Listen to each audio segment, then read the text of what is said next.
Okay,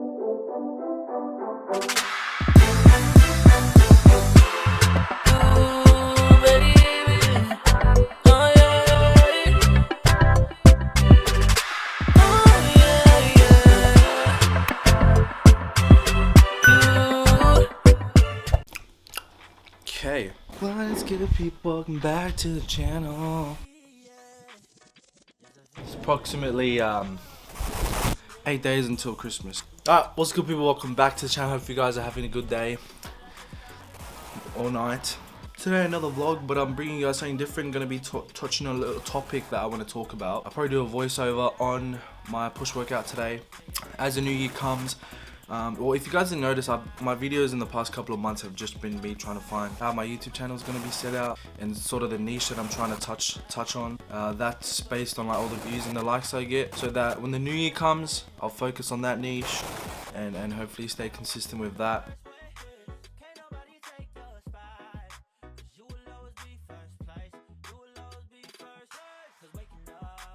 Look at this drip I'm rocking. You know what it is. You know, it's not official until you...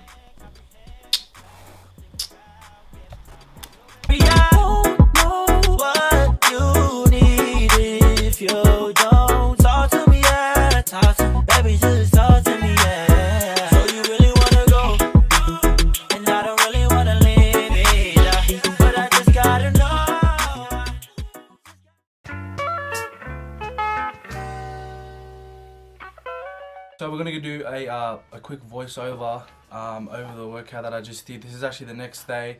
I didn't have time to record it yesterday, but now I'm gonna do it. Before we get started on the topic, if you guys aren't following me on Instagram, make sure you guys follow me on Instagram. It's down below somewhere or on the side of the somewhere. I also might be starting my own fitness page next year or something, just to sort of separate like my life and then my fitness life. So make sure you guys stick around for that. Just showing you all my workouts and sort of documenting my journey for the future and stuff like that. So yeah, make sure you guys follow me on my Insta, and then I'll keep you guys updated on what happens there. So just a quick rundown. I started a mini cut about 6 weeks ago. Not 6 weeks ago. I started a mini cut like a week ago, and it's gonna go for 6 weeks just because I've sort of, I don't know, I think I've gained like probably like 7 kilos in the past 3 months. So it's getting a bit hectic and a bit crazy. So I thought I'd just start a mini cut during Christmas, as well as because Christmas is the time where I eat a lot or consume the most calories. So that's why I'm starting a mini cut as well. So just reducing my carbs just a little bit, and that's pretty much it. Looking to lose like around 2 to 3 kilos in the next 6 weeks. Actually, not even 2 to 3 kilos, like maybe 1 to 2 kilos, but we'll see how it goes.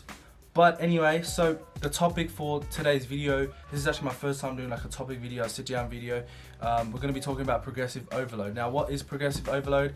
It's basically where you load the muscle with a specific movement or exercise, and then you progressively increase the volume on that movement in order to have an adaptation on the muscle cells in order for muscle hypertrophy to occur. So that's basically where you get bigger muscles. So the reason why I want to touch on this subject is because about 2 years ago I was the same way that I am today. So I'm 97, 96 kilos.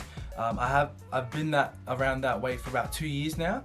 The only difference is that I'm a lot stronger than what I was 2 years ago, and that's because recently I've been applying progressive overload like religiously. Like, it's like no joke. I track all my workouts to make sure that I'm progressively overloading each exercise and each movement, and that's why I want to touch on it with you guys in this video. Because one thing that I've sort of haven't seen in like these sort of videos is how often to actually progressive overload. People say like progressively overload, but they don't really say how often to do it, and that's mostly because it sort of depends on like how often you train.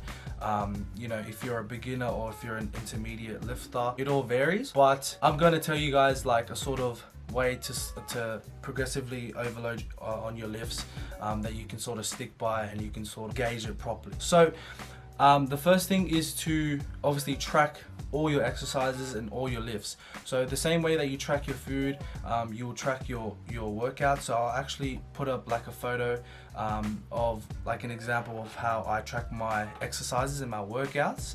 Now you can see that I put in the sets, the weights, and then the repetitions for each of my exercises. And then next to it I put in P-load. So P-load means progressive overload from the previous time that I did that exercise. So P-load means that I've either increased, so I'll put in P-load reps or P-load sets. So that means I've increased a set on that exercise or increased the reps on that exercise. Did I say that again? I don't know. But that's what I write. That's how I know that I've progressively overloaded on that lift or that exercise. An all-time PB basically means an all-time PB, but that's how I know when I've progressively overloaded on lifts. Now, the way that I sort of see where, or like know when to sort of go for a PB or progressively overload on a specific muscle movement is I separate each of my exercises so that I don't do it until at least 7 days after I do that exercise, 7 to 10 days. So for example, on the hammer strength row, the HS row, that was completed on a specific date, and then I did that exercise again on another date, and those were sort of 7 to 10 days in between each other. Now in between those days I'm doing other exercises as well. I'm progressively overloading on other exercises as well, but for that exercise I haven't done that exercise for 7 to 10 days. So I've sort of recovered from that specific movement, not so much like training the muscle, but that movement. And so that sort of gives me time to sort of recover, not only physically but like mentally, on trying to sort of progressively overload on that specific movement.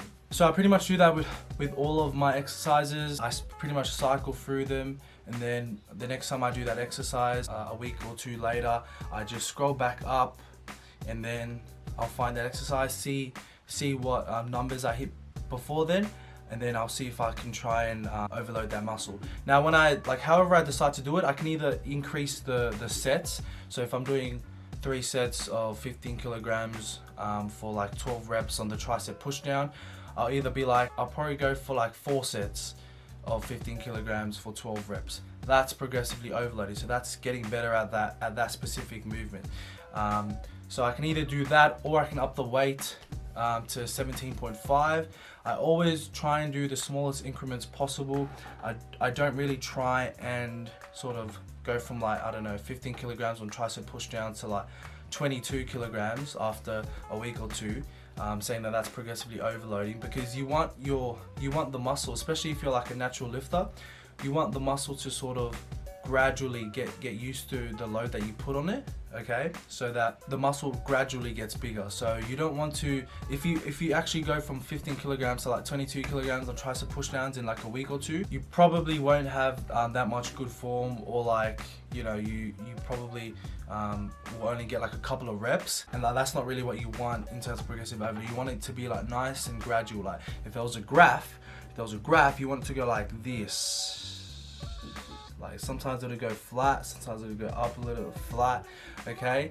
That's how us natural lifters do it, you know what I'm saying? But that's pretty much how I sort of structure how I progressively overload. Sometimes I don't progressive overload, so sometimes I'll put like 1 rep down next to the exercise. I'll be like 1 rep down or 1 set down, because some days I'm just not feeling it, which is completely fine. Like, you're only human. Some days you're on, some days you're off, so that's completely fine. I'll just have to recover better or eat better, and then we'll try again the next time. But yeah, that's pretty much how I progressively overload on my movements. I pretty much stick to the same like group of exercises. I don't really stray away from from other exercises that I already do. The only thing I do is just change like the handle grips and sort of like the handles on lat pull downs and stuff like that. That's how I sort of differentiate each exercise, just to keep it you know, different and not too boring. But yeah, like I said, the only reason why I want to touch on this topic, or why I feel like I've been impacted by it, is because I have gotten quite a bit stronger, like relative to me 2 years ago at this same weight. So all my numbers are so different, and that's all because of progressive overload, as well as diet. Don't forget your diet, all right? We all know to build muscle, caloric surplus. We'll go through that in another video. But that's pretty much like generally how to progressive overload in terms of training. And yeah, so that was pretty much the end of the video. The workout's coming to a conclusion, but I just want to thank you guys for watching this video. Thanks for sticking all the way to the end.